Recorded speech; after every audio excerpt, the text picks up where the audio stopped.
Coming up on Oakdale Update, we'll find out what a day in the life of a firefighter is like. We'll visit a new business in the city, and we'll tell you about some upcoming events. Stay tuned, Oakdale Update is straight ahead.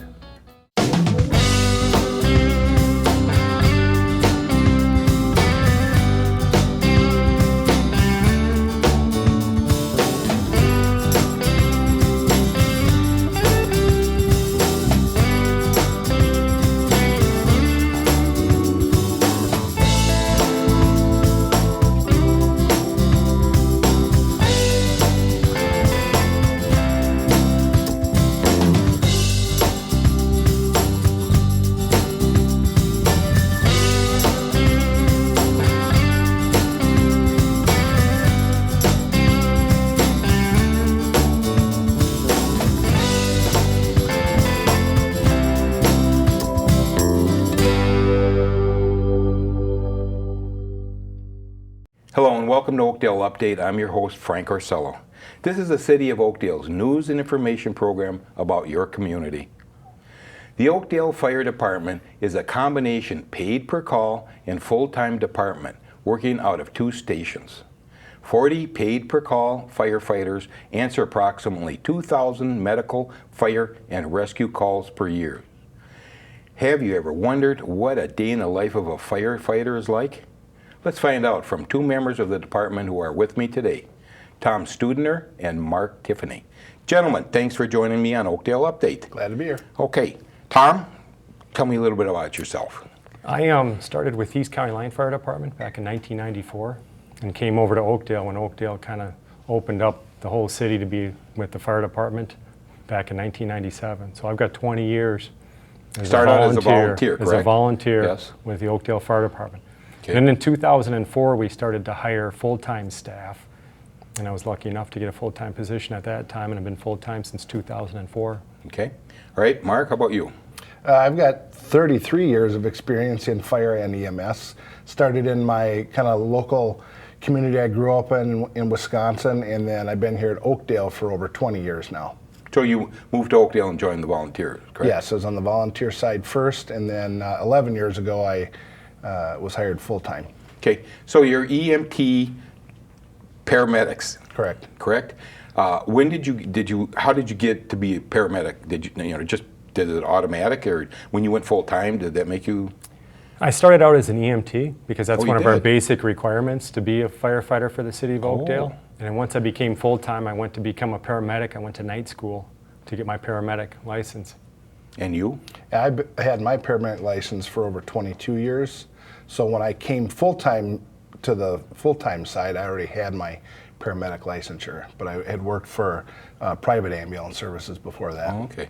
Well, let's talk about that EMT paramedic training. What all did you have to do to do that? EMT is different than paramedics, or? Correct. Explain So it. there's different levels. There's like the first aid level, and then it's the EMT level, and then it's the paramedic level. So it's different levels of training. It's different skills you acquire. It's different schooling. The paramedic schooling is about a 2-year class you go to. Really? And Who sponsors that, state or who? It's through Century College. It's got one of the best paramedic programs in the state of Minnesota. Really? And it entails a lot of different medications and a lot of different skills with the heart monitor, interpreting heart rhythm, giving medications to correct that heart rhythm that paramedics utilize. So did you do this on your own? And you were already on the? Yep, I was already on the Oakdale Fire Department as an EMT, and then I went to night school to become a paramedic, get my paramedic licensure. Okay, and you too?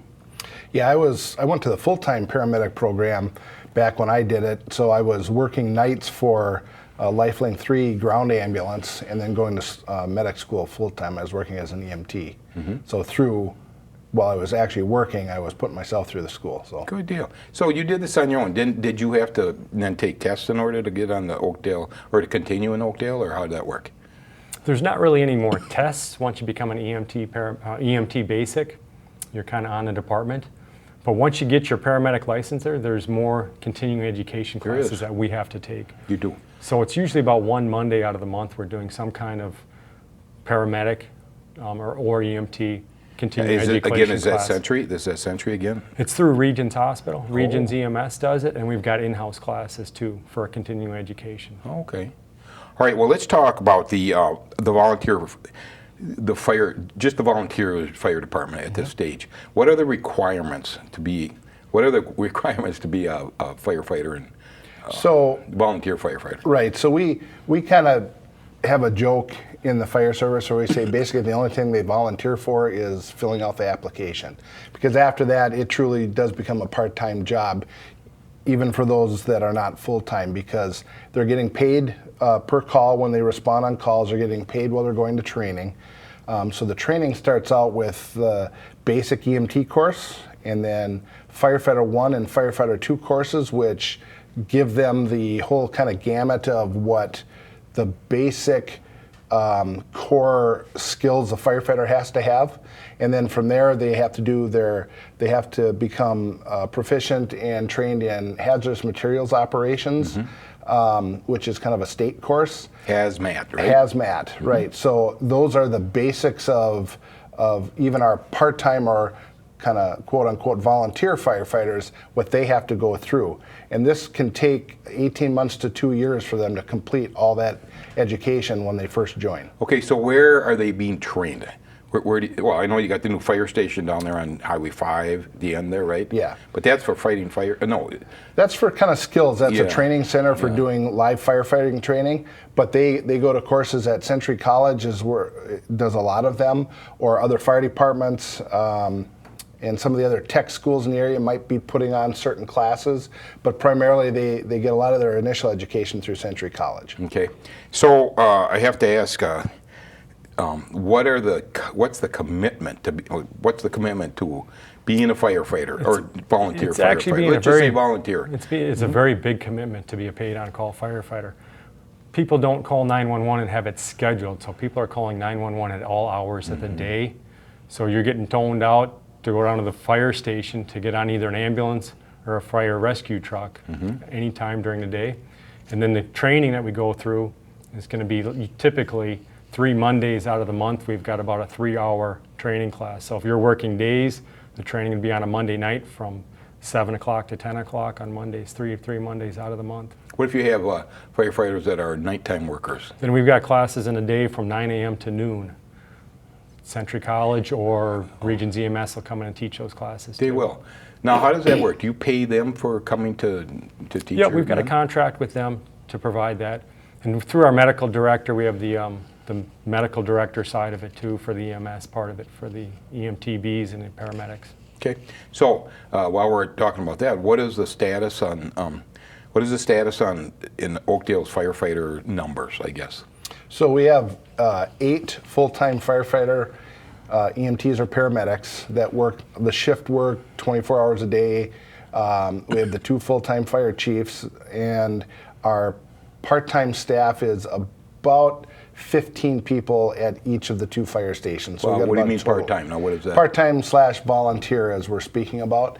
So they're at home. They don't necessarily work shifts at the fire station. They wear a pager, and when they're called out, then they respond to the fire station in a personal vehicle and go to the call. For a fire? Fires or ambulance. Ambulance too. Right. So we have ambulances at both fire stations. If the full-time crew goes out on a call already, and a second call comes in, then the part-time or volunteer guys are getting called in from home to come down and man one of the trucks to go to the call. Okay, so these 15 guys that you got on, they're basically on call, and the reason for that is to make sure that there's somebody available, Yes. that there will be somebody available. Yes. So what kind of commitment is that to them? I mean, if the kid's got a ball game or something? Yep, and that's what makes it tough nowadays to recruit and keep volunteer or paid on call people, is in our busy lives, family and kids and jobs, people just don't have a lot of time like they used to back when I first started to volunteer their time to the local fire department. So more and more suburbs like ours are adding more and more full-time staff out of necessity, that because we just can't recruit and keep those paid on call part-time people to supplement things. And when we fall short of recruiting them, cities are forced to add more full-time staff so we can have enough people to respond when the calls come This in. isn't just an Oakdale problem, is it? Exactly. Yep. Yep. All the suburbs are seeing this. So. Okay, so what? So you're going to have to start. What have you been adding full time in the last couple of years? Then let's say. We actually added a second full-time crew that works Monday through Friday during the day, because a lot of people are working those actual hours in their When you say full-time crew, jobs. how many are we So talking? we've got 2 people, a firefighter, paramedic, and a firefighter EMT that work out of the North Fire Station for another ambulance Monday through Friday, 7 a.m. to 5 p.m. to give an extra truck on. 7 a.m. to 5 p.m. Yep, Monday through Friday. Wow, what a commitment, boy! It's tough. It's tough. Just talking about it, it's tough. Anyway, so now what is your shift? You guys, are you always together? Are you partners here? This year we are. We have 3 shifts, A, B, and C shift, and there's 2 people on each of those shifts 24 hours a day. So we have 1 crew, 24 hours a day, 7 days a That's week. 2 people. Oakdale. That's 2 people. First station? No, just at 1 station. Okay. And then that crew, newer crew that Tom was talking about, they base out of the other station, but just Monday through Friday to supplement us, because we get a lot of daytime calls and it's tough to get our part-time staff available because a lot of them are gone working. So that's why they added the other full-time crew, but 24 hours a day we have 1 crew on to cover the city, and then we're backed up by the paid-on-call or volunteer people. Okay, so sometimes I go by the North Station. I don't see any cars parked there. I mean, 10 o'clock, 11 o'clock at night. I don't see any cars parked there. Right. So did the wife drop somebody off and they're inside there, or what? No, they're actually, there's nobody there at that time of the night. The full-time round-the-clock crew, so to speak, is at the South Station on 15th Street. That's where we based. There's a higher call volume in the south end of the city than there is in the north end. Really? So we're closer and quicker by being based out of the South Fire Station with that 24-hour crew. Okay, so what's the average time for a call, to answer a call? You know, somebody will dial 911. The Washington County Dispatch Center down in Stillwater answers a call. They will dispatch us out there, and usually that's within a minute or so that they dispatch us out for the call. And then Mark and I will get ready, get on the ambulance, and we're to the residents within 4 to 5 minutes to the residents in Oakdale. Even if it's North Oakdale? Even if it's in the north part of the city. It's about 5 minutes to the north part of the city from 15th Street. Oh, I feel good. I live up in North End there. I feel good. Yeah. You guys come to my door, and I want to ask you that, just an aside. I live alone, so what happens if I have a heart attack and I get to the phone, I do dial 911 and say heart or something? Okay, I can't get to the door. Yep. What do you do? So the dispatcher on the phone is going to ask if you happen to have a garage door keypad. Yes. So some people have a garage door keypad, and if you have a code for it, Yes. and they'll air us that code, and we can open up that garage door then to get in through the service door to get in. Some people also may have a hidden key, a magnetic key or a fake rock key, Sure. or a key under the front mat or above the front door, and they'll just let the dispatcher know where that hidden key I is. always wonder about that. Now, but okay, so that I'm in capacity, I can't tell you what the key number. Then what are you going to do? You know, unfortunately, we may have to use one of our big tools Smash the door down. to open the door, and we'll try to do as little damage as possible. If we can maybe break one of the little windows on the door or pry it open somehow, Yeah. and then the police will secure it for us while we transport you to the hospital. So that's all coordinated then, huh? Sure. Yep, Okay, so do you have coppers that go out on the call? Well, you know what? I want to get back to this. You were talking about the 911 call comes into Washington County, Yep. and then they will, okay, we have a heart attack victim at my house, Yep. 60, 80, 12th Street North, or whatever. And then it gets called to you, and you guys jump on a rig, and you head take out. the ambulance out. Okay. If we need extra help, if we determine we're going to need extra help on that call, we'll call the volunteers. So sometimes if the call comes in, it sounds like it might be a critical call, or if it's like a car accident where we're going to need extra assistance, we'll call the volunteers from that station to come and help us also. So they'll come in a rescue truck. So you may get a police car, you may get an ambulance, and you may get a rescue truck to the residents. Wow. Doesn't the police get there first usually? I mean, aren't they probably quicker? Typically, there's 3 to 4 police officers in the city at all times. So usually they may get there before us. Okay, so when they come in, say that they're the first guy there, and they come in there, they must be trained somewhat too. Yeah, then, huh? most law enforcement officers, as part of their initial law enforcement training, have to have like a basic first responder education. Sure. And there's some more of them that advance themselves, maybe take an actual EMT basic course. But for the most part, they can all start oxygen therapy, stop bleeding with first aid equipment, and render basic So they first in the aid. car, do they have some of this equipment with them? And they also all carry automatic defibrillators to use in a cardiac arrest situation, that they can get that kind of help going prior to us arriving as well. Seconds count at that stage, Absolutely. correct? Yep. Okay. Well, generally, all the cops are familiar with some kind of Yes. life-saving, Yes. correct? Yep, absolutely. Yeah.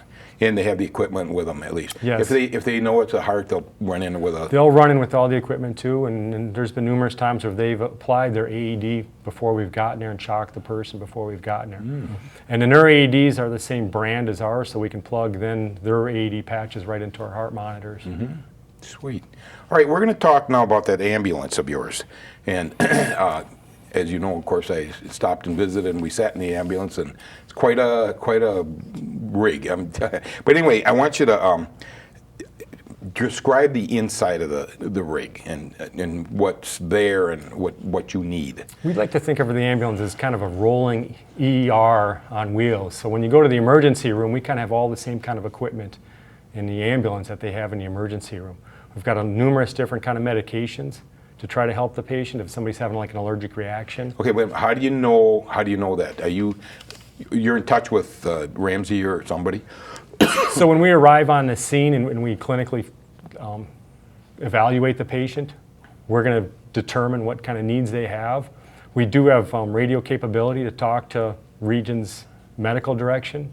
We also have a lot of standing orders. So we actually have a 3-ring binder that's about this thick with all our standing orders for the medical skills that we're able to perform. So our ambulance has got all the different heart monitors, intubation equipment, and all those kind of different equipment in it.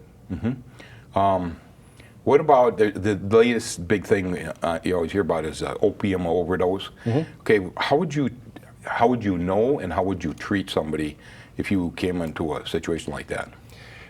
There's a lot of possibilities for opioid overdose. It could be prescription medications. It could be Accidentally? It could be accidental, certainly.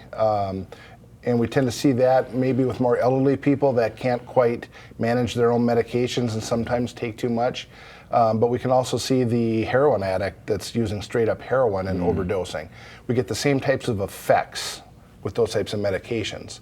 So there's certain signs and symptoms we look for. Oh, really? It's depressed respiratory effort.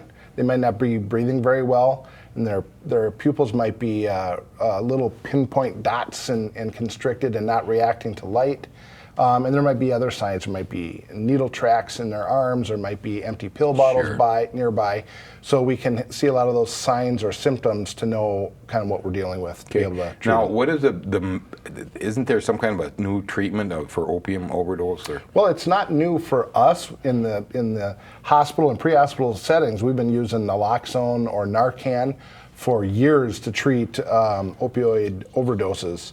It's been more prevalent lately in the news because law enforcement agencies are starting to carry it, because as they get to these scenes quicker, they can administer this to an overdose patient, and as well as patients themselves and families are able to get this type of medication, the antidote for a heroin overdose, right from the pharmacy, and be able to give it to their loved ones as well prior to EMS arriving. So it is out there. It's been more in the news lately, but it's something we've been using for years.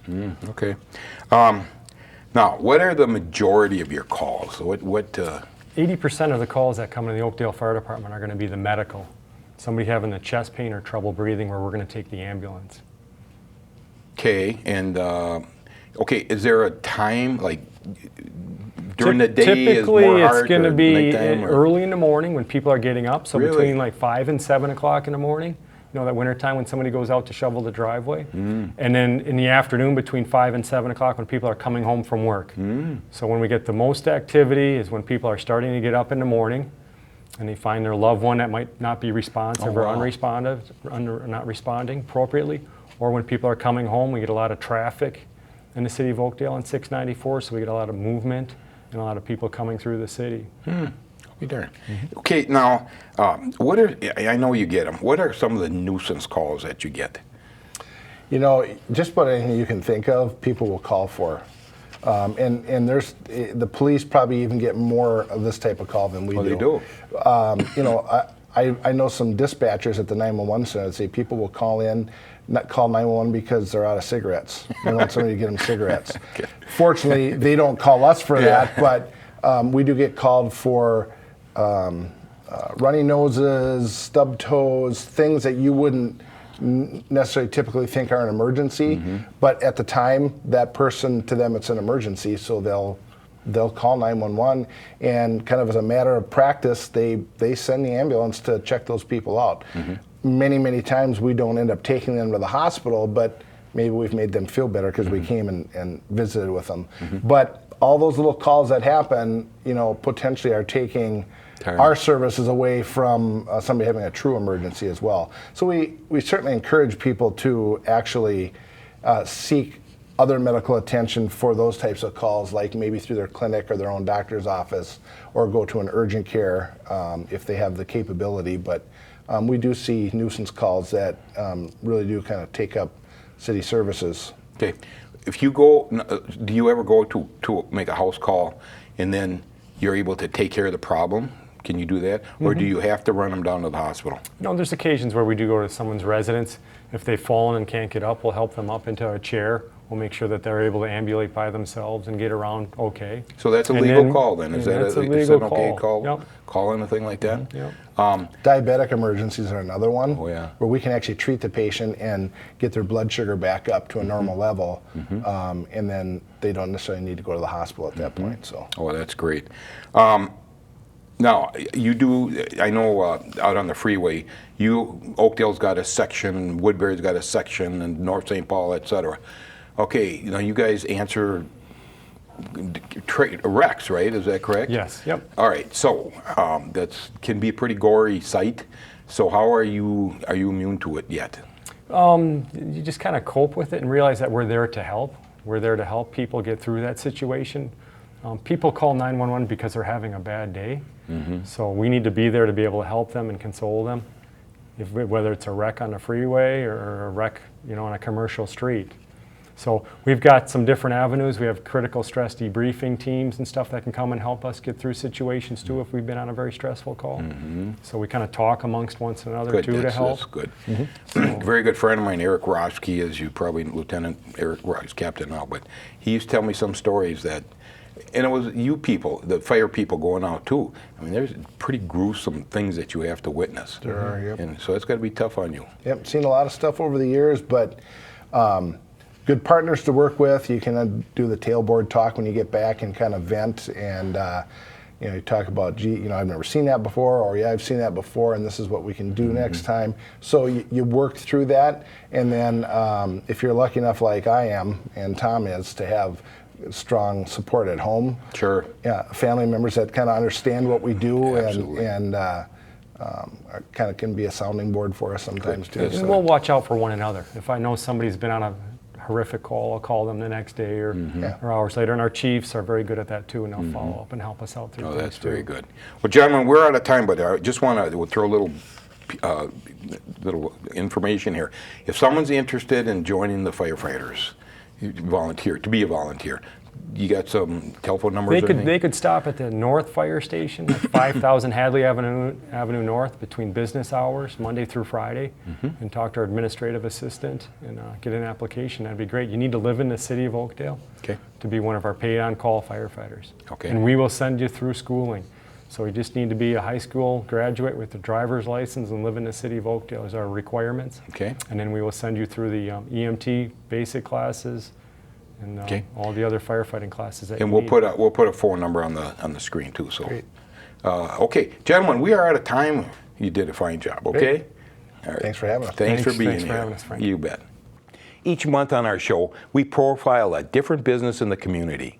Here's this month's business. Hi, we're here today at the Big Thrill Factory in Oakdale. It just opened a couple months ago. It's got games and food and all sorts of fun inside. Let's go on and check it out.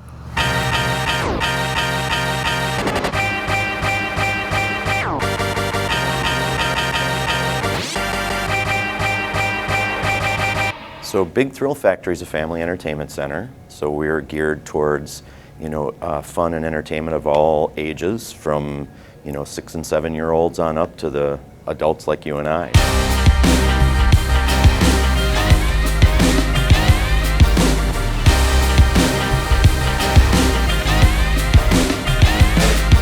So when guests come in, Joe, the first thing they're going to see is Tamia's bright smiling face, but then they're going to load play onto a play card. Everything that we do goes on a play card, and that's what they use to access all of the attractions. Okay. And is that the kind of thing then, like, you earn your points, whatever, if I could redeem for a wonderful prize when I'm ready to leave? Exactly, yep. So you don't need a bunch of tickets? Correct, yep. Oh, it all cool. just goes onto the card electronically, and then we've got some great prizes in the Redemption Center when we're done. Monster Wheel and Big Bass Wheel are two of the common ones that are redemption games. Okay. So you just simply swipe your card, black stripe in, This? and then this one usually pays out some pretty good tickets. There you go. I gave it a pretty good spin, so Right. I'm pretty confident. Just past the jackpot. But tickets go right on your card. Okay, well, that's cool. We got about 73 or 75 games in the arcade here, but we're going to make our way over here to the ropes course end. Okay.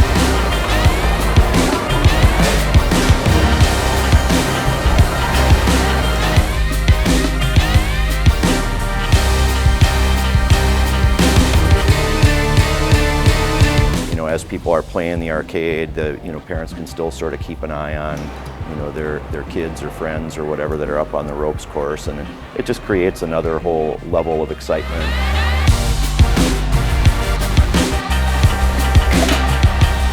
So we are going to go do go-karts. All right, sounds fun.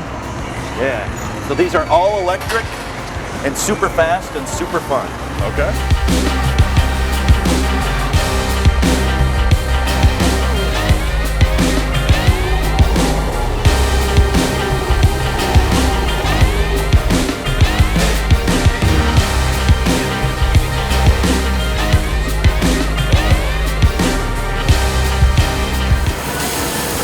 Spent 9 months with a local chef working on our menu, and I think people will find out that it isn't the typical concession type food like you might expect.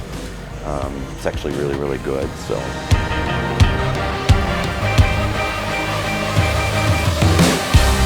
People can go someplace else and play laser tag. They can go someplace else and eat. But it's really, for us, we want to make it about the experience. So there you have it, just a little taste of what they have to offer here at the Big Thrill Factory in Oakdale. Why don't you come on down and check it out?